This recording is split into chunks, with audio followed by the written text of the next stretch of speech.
गौतम बुद्ध के नाम से बहुत बड़ा एक षड्यंत्र इस देश में चल रहा है। नव बौद्ध नाम से एक अलग से संप्रदाय बन गया है, जो कि बुद्ध का नाम लेकर के बुद्ध की आड़ में सनातन के शत्रु बनकर के खड़े हैं, सनातन का विरोध करते हैं। लेकिन वो इस बात से अनभिज्ञ है कि गौतम बुद्ध का स्वयं का नाम सिद्धार्थ था, उनकी पत्नी का नाम यशोधरा था, उनके पिता का नाम शुद्धोधन था, गौतम बुद्ध की माँ का नाम माया था, गौतम बुद्ध के पुत्र का नाम राहुल था। ये सारे सनातन धर्मी थे, सनातनी थे और बुद्ध भी सनातनी थे। सिद्धार्थ गौतम बुद्ध हो गए, इसका मतलब ये नहीं कि उन्होंने ये कहा कि मैं एक नया बौद्ध धर्म खड़ा कर रहा हूँ। बुद्ध कोई अलग धर्म नहीं है, बुद्ध का अर्थ सनातन में है यो बोधयति बुध्यति वासा बुद्धा, जो स्वयं बोध स्वरूप है और दूसरे को बोध कराता है सत्य सत्य का, उसी को बुद्ध कहते हैं। तो बुद्ध एक अवस्था का नाम है। उनके पूरी फिलॉसफी में, पूरे वांग्मय में, पूरे दर्शन में, पूरी ग्रंथावली में एक भी शब्द गौतम बुद्ध ने सनातन धर्म के विरोध में नहीं लिखा है। कहीं लिखा है तो आप मुझे लाकर के दिखा सकते हैं। उन्होंने कभी सनातन का विरोध नहीं किया, कभी सनातन का खंडन नहीं किया। उनका तो केवल एक ही मत था, विपश्यना करना, ध्यान करना, मेडिटेशन करना।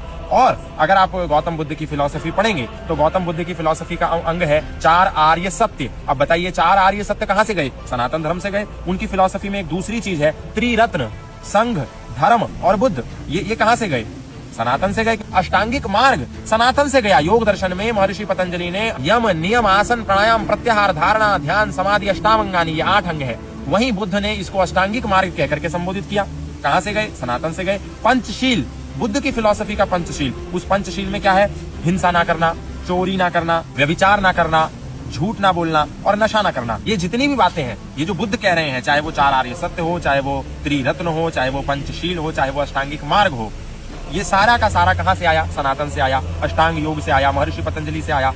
तो हम ये कैसे कह सकते हैं कि बुद्ध सनातन के विरोधी थे? लेकिन इस देश में कुछ लोग हैं जो बुद्ध का नाम लेकर के बुद्ध की आड़ में सनातन का विरोध कर रहे हैं। बुद्ध ने जो फिलॉसफी कही, उस फिलॉसफी पे इनमें से एक भी व्यक्ति नहीं चलता। बुद्ध पंचशील में कह रहे हैं कि झूठ नहीं बोलना है, और ये जितने भी नव बौद्ध हैं हर दिन झूठ बोलते हैं। बुद्ध ये कह रहे हैं कि व्यभिचार नहीं करना है। इनमें से कितने ऐसे लोग हैं जो व्यभिचार नहीं करते?